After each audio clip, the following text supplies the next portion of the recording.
So, I've been seeing people talk about how ramp actually isn't important in the commander game plan. And I feel like it's kind of saying a symptom without talking about the disease.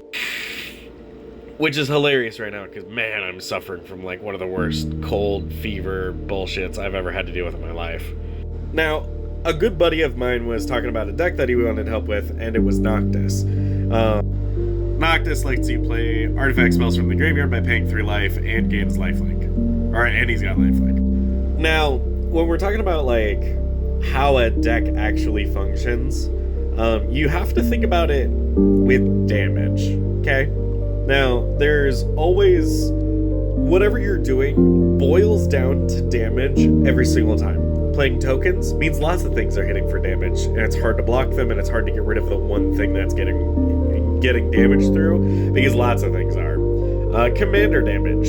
It's the magic number that'll knock you out no matter what your board state or physical setup is. Infect can be considered damage, it's just a different kind of damage. So, like, if your deck isn't doing the thing, it really just isn't doing damage. That's really it. Everything boils down to getting your opponent's life points down to 0. And the way you do this is your deck has part A, the thing that deals damage.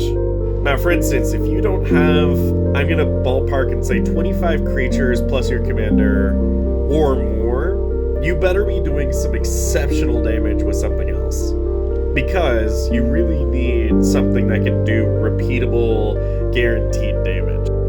And part B is the support for that damage. Now, these two things must play off of each other as much as humanly possible, and you must feed as much support into your damage as possible to do the thing. So, like, let's say Voltron is your thing, and that's your damage.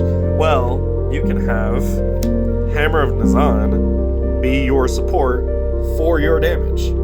Now, this can be both damage and support, considering it gives +2, but really you want to play this because of that auto-attach feature, which helps cheat the cost here. When people are talking about foregoing ramp, it really just means that they don't really have a lot of things to spend mana on, and sometimes that's better. Sometimes it's, hey, spend your mana on the things that are going to get you damage and it'll end the game faster. A lot of aggro decks forego ramp almost entirely because of this fact. So let's take this another way. Let's look at Anzrek. The oops, I have infinite combats because you're just going to continuously be blocking my 8/4. That's damage, but him on his own does not win games. He's got really low toughness, all things considered, if he's going to be swinging multiple times and getting blocked by lots of creatures. Even if you can pay for his ability, this is going to start suffering a little bit as far as all this goes. So he's just part A. But part B can be something like O'Hare Koslam. So every time you deal combat damage with this, you can go get a creature and a land and put them onto the battlefield.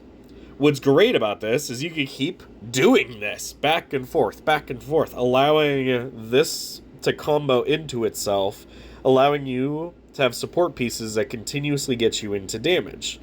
This can also be an accelerant, because as this Koslam is putting shit into the battlefield, you are constantly adding damage to the battlefield, and if you find other things that support this, then all of a sudden your support and your damage keep going. Now, some people get stuck up on the accelerants. Accelerants are also things like token doublers. Token doublers don't produce damage. They don't. They excel when you have a token producer out in the first place. That's why they're so good, is because they're really good accelerants. Things that double 1/1 counters are also really good accelerants, but they're not support pieces unless your part A damage and does tokens all at the same time. So sometimes a card can switch between part C, accelerants, and part B, support. Now, in some other terms, you want ramp as much as possible. So in this case, this is my Kioria, Sovereign of the Deep deck. She's a support card. And what she's trying to do is put out a whole bunch of really chunky Krakens, Serpents, Leviathans, all sorts of bullshit. But the thing is that I need accelerants in my Part C category, stuff like Savala or Leyline Immersion, because damn, these guys are expensive. So her ability gets excelled by this to pump out giant creatures for damage. So the takeaway here is that if your deck is really struggling to do the thing, figure out what's doing damage, because that's your part A. And then figure out how you need to support that strategy. Do you need 1/1 counters? Do you need protection spells? Do you need something else? In the case of my friend, his Noctis deck really needs life because he's planning to pay 3 life for artifacts all of the time. So for him, life gain is a support feature for his commander that allows him to support out more artifacts and kind of get advantage that way. So in a way, his deck is a part B with his commander. And commanders can fit different realms.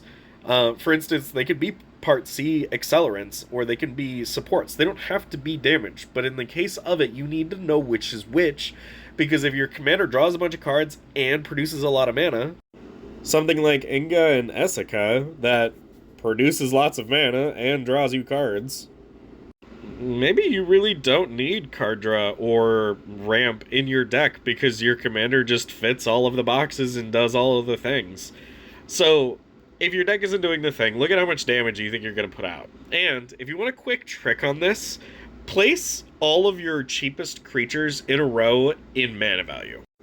So lay out your best creatures in your curve per turn. Now, I don't have a 1-drop here, but just gauge out what your deck could look like at its peak power without any sort of assistance. And just kind of see what that all looks like. Now, remember, each one of these could compound with damage. So this 4 attack will also 4 attack on this turn, this turn, this turn, this turn. Just kind of see what it is that you're able to actually do if you don't ramp and you don't card draw and just assume you make all of your lands. And your mana is perfect. Hope this helps.